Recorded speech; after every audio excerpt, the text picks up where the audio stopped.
Élie du dernier jour, Malachie 4, verset 5, on dit Élie viendra à la fin des temps pour ramener le cœur des enfants à leur père.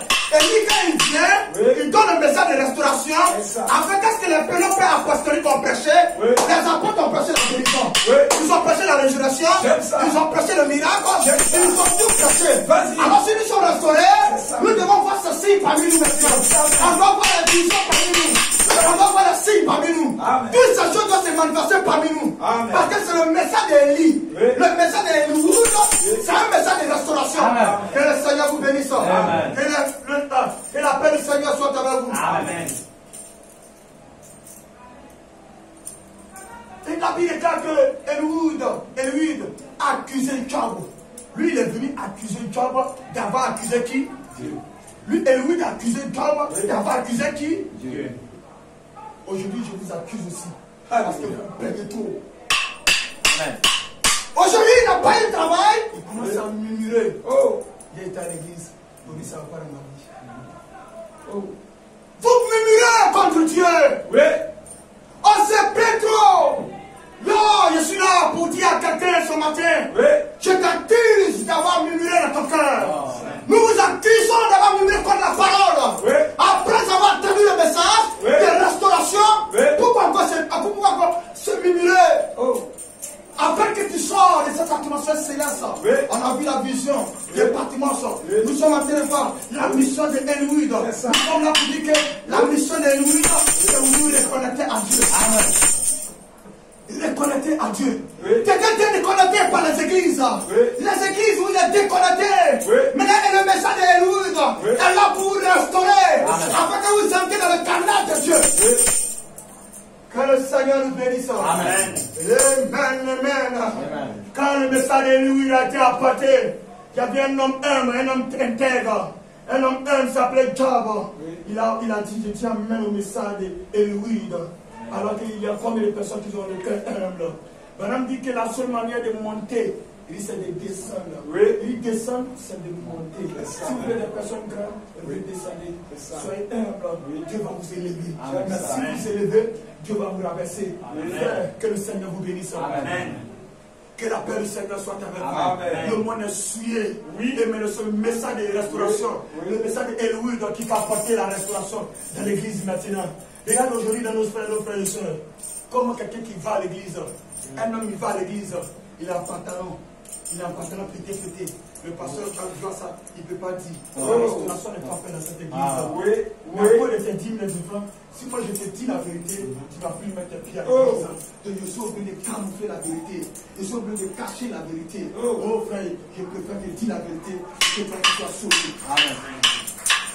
Parce que Élie, quand il est venu vers Job, Élie a dit à Job, il t'accuse d'avoir aussi accusé Dieu. Pourquoi tu te plains trop? Aujourd'hui, les gens se plaignent trop dans les églises. On tue toi à l'église. Il fait quelle heure? On tue toi à l'église. Depuis, il n'est pas encore là pour qu'il parte à la maison. Tu as tout le temps pour aller bravader au quartier. Tu as tout le temps pour critiquer ton voisin. Laisse le temps à Dieu maintenant. Laisse le petit temps que nous sommes en train de passer dans la présence de Dieu. Afin que le message d'Élie puisse pénétrer dans ton âme maintenant. Parce que tu t'es trop amusé. Quand Dieu te donne le temps, c'est pour le louer. Pourquoi tu veux voler Dieu encore? Pour voler Dieu dans le temps. On voit Dieu dans tout. On voit Dieu dans tout. On dit il y a le programme de prière. On ne voit personne, les gens ne viennent pas. On voit Dieu dans tout. Le programme de prière, les gens ne viennent pas. Il y a des étoiles sur la prêché sur l'obligatoire du Saint-Esprit. Le Saint-Esprit est obligatoire. Combien de personnes étaient assis là? Les personnes qui étaient assis là aujourd'hui, est-ce que vous les avez vues encore? Dieu vient pour une raison à l'église. Dieu vient pour une mission pour attaquer l'église. Dieu vient pour dormir. Dieu vient pour pratiquer la sorcellerie. Et quand il vient maintenant que le message de restauration te dévoile, tu ne peux pas résister dans la vérité. Un homme qui appelle de rester la vérité, c'est parce que sa position n'est pas correcte vis-à-vis du message d'Élie. Que le Seigneur vous bénisse. Que le message d'Élie, ce n'est pas te dire que regarde l'onction de voyage sur ta vie. Mon frère, donne-moi un verset biblique qui parle de l'onction de voyage dans la Bible. Alléluia. Il y a quelqu'un qui peut me donner un verset biblique qui parle de l'onction de voyage? Non, monsieur. Si tu me montres un verset biblique qui parle de l'onction de voyage dans la Bible, je déchire ma Bible, je ne deviens pas rien. Quand nous sommes trop fatigués maintenant, prêchez-nous Jésus ressuscité. Amen. Prêchez-nous le message d'Élie. Je vais continuer. Amen. Alors, Élie a essayé de le reprendre. Il a essayé de reprendre qui? Eliud a essayé de reprendre qui? On doit pas en prêche ensemble. Eh bien, je vais apporter cela juste à la manière des enfants. Eh bien, il a dit à Job, observe ses fleurs. Regarde ce que Eliud dit à Job. Il dit, observe ses fleurs. Oui. Le fait, c'est pas, observe ses fleurs. Elles sont dans la voie de Dieu. Il dit, les fleurs sont dans la voie de Dieu. Regarde ce qu'il dit. Ça, c'est la Bible qui dit. Elles n'ont pas péché. Est-ce que les fleurs ont péché? Non. Il n'y a pas de péché en elle, mais l'homme, lui, a péché. C'est la raison pour laquelle tu ne le vois plus quand il meurt. Donc la plante n'a pas péché, donc quand la fleur n'a pas péché, quand elle meurt, elle revient, elle fait quoi? Elle revient. Mais l'homme, quand lui, il a péché, quand il meurt, on le voit. C'est pas ça? Yes. Donc il était en train de parler de la parabole, d'une histoire, d'une parabole à qui? À Job. Que le Seigneur vous bénisse. Il n'y a pas de péché en elle, mais l'homme, lui a péché. Et c'est la raison pour laquelle tu ne le vois plus quand il meurt. Il va dans le Sheol, ou plutôt dans le Hadès. Et tu ne le vois plus, mais certainement Job. Quelqu'un viendra. C'est lui qui a dit parler. Il parle à Job. Il dit Job, quelqu'un viendra. Ça c'est quoi? Au futur. Il dit Job, quelqu'un viendra. Parce que Job était c'est pas comment on dit, il n'avait plus d'espoir. Il n'a plus d'espoir ici. Regarde ce qu'il va dire. Il dit quelqu'un viendra, le juste. Et lui va dire à Job, Job, calme-toi, quelqu'un viendra, il s'appelle le juste. Il se tiendra à la brèche. Et il dit quelqu'un viendra, il se tiendra où? À la brèche. Et de toi à moi, quand nous avons péché, qui se tenait à la brèche? Qui se tenait à la brèche? Quand Job a péché là, Job a commencé à se lamenter, accuser Dieu. Qui s'est tenu à la brèche pour Job? Eliud. Vous ne voyez pas que c'est le même esprit qui était sur Eliud, c'est le même esprit qui était sur Christ aussi, qui s'est mis à la brèche. Quand le peuple d'Israël a péché, Moïse est allé sur la montagne après 40 jours là-bas. Et à son retour, Moïse constate que le peuple d'Israël a fabriqué quoi? Des veaux d'or. Et Dieu a dit à Moïse, c'est pas toi de ce peuple et que je vais les exterminer, c'est pas ça. Et quand Dieu a dit cela à Moïse, qu'est-ce que Moïse a dit? La Bible dit que Moïse s'est mis à la brèche. Il a intercédé pour le peuple. Vous voyez, vous ne voyez pas le même esprit qui était sur Eliud, était sur Moïse, était sur Christ. Et le même esprit aussi est sur nous. Nous sommes là pour nous mettons à la brèche, on intercède pour nos voisins, on intercède pour nos frères, en l'honneur de Dieu. Le même esprit de Eliud sur nous, le même esprit d'Élie sur nous. Et que le Seigneur vous bénisse. Amen. Il dit quelqu'un viendra, il se tiendra à la brèche, placera ses mains. Il tiendra à la brèche. Regarde ce qu'il dit. Il placera ses mains sur l'homme pécheur.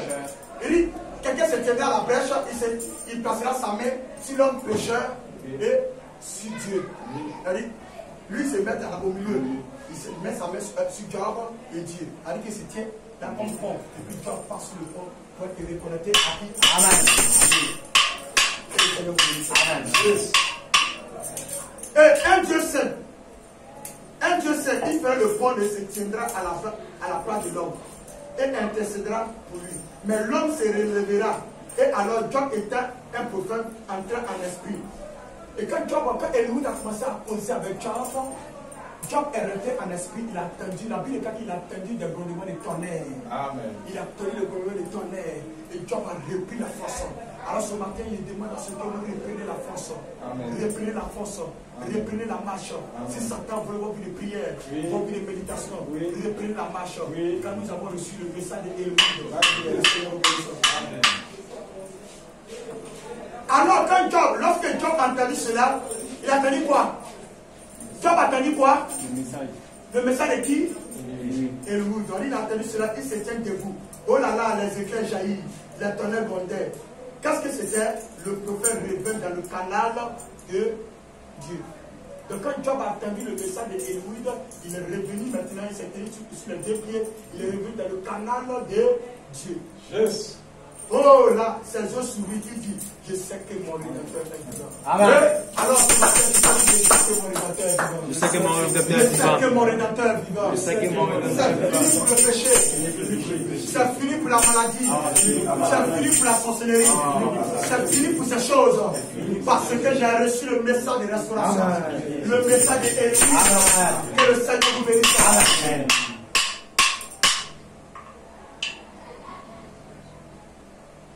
Et remarquez, c'est beau. Puis Job, après être assis là, il connaissait son cœur. Le petit Élie est arrivé. Nous savons que le mot hébreu est là, vient de Dieu. Ce qui veut dire que c'est le représentant de Dieu. De Élie, le mot est là. Donc, Élie était le représentant de Dieu. Parce que elle, ça veut dire Dieu. De elle est associé à un nom humain, ça veut dire que lui, il devient le représentant de Dieu. Que le Seigneur vous bénisse. Amen. Qui veut dire le représentant de Dieu. Et en d'autres termes, c'était le représentant du Seigneur Jésus-Christ. Donc Élie était le représentant du Seigneur Jésus-Christ parce qu'il a joué un rôle très spécial dans la vie de Job. Il s'est mis à la brèche. Il a commencé à intercéder pour que Job puisse rentrer dans le canal de Dieu. Amen. Oui. Alors, je vais lire quelques situations encore. Voici la vraie mission de Élie. Il a été un pont entre Dieu et le pécheur. Donc en réalité, Élie avait une mission. Et il s'est servi de pont. Il était comme un pont entre le pécheur et Dieu. Pour que le pécheur ait accès à qui? À Dieu. Donc Élie était un pont. Que le Seigneur nous bénisse. Élie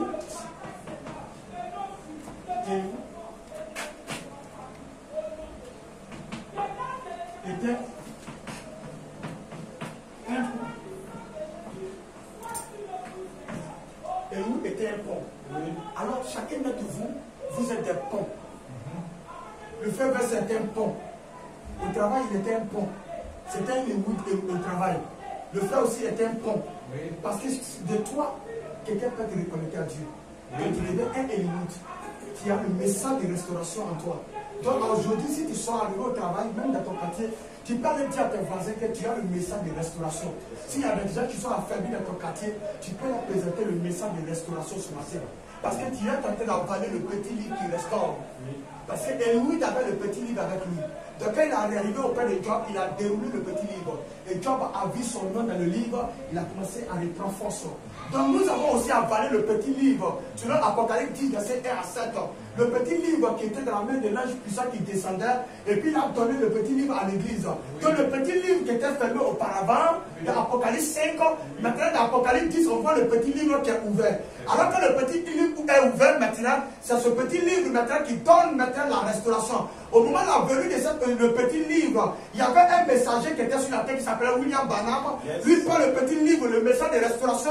Alors il porte le message de restauration maintenant, afin que nous les chrétiens nous soyons reconnectés à Dieu. Oui. Parce que quand nous avons péché, et la communion qui existait entre nous et Dieu a été brisée. Maintenant il fallait un message de restauration. Que le Seigneur vous bénisse. Amen. Amen. Le message de restauration, ce n'est pas de chanter dans l'église. On a 45 minutes. On doit bien prêcher 10 minutes plus à l'église. On sort maintenant, tu vois les jeunes filles. Les jeunes filles, elles rentrent à l'église avec un gars. Elles sortent de l'église, elle a 2 gars. C'est quelle restauration ça? Tu vas à l'église avec une go. Tu sors de l'église et demain tu vois avec 3 gars, 3 go, 3 femmes. Toutes ces choses, la polygamie, ce n'est pas un message de restauration. Yes. Un homme doit faire polygame. Un homme qui est polygame, c'est un cochon. La polygamie vient du diable. C'est le péché qui a engendré la polygamie. Yes. À partir de Matthieu 19, la Bible est au commencement, il n'était pas ainsi. Au commencement, c'était l'homme et puis la femme. C'était l'homme et puis la femme. Et quand le péché est venu maintenant, regardez très bien. Quand tu as créé Adam et Ève, c'était 2. Les animaux, 2. Mais quand le péché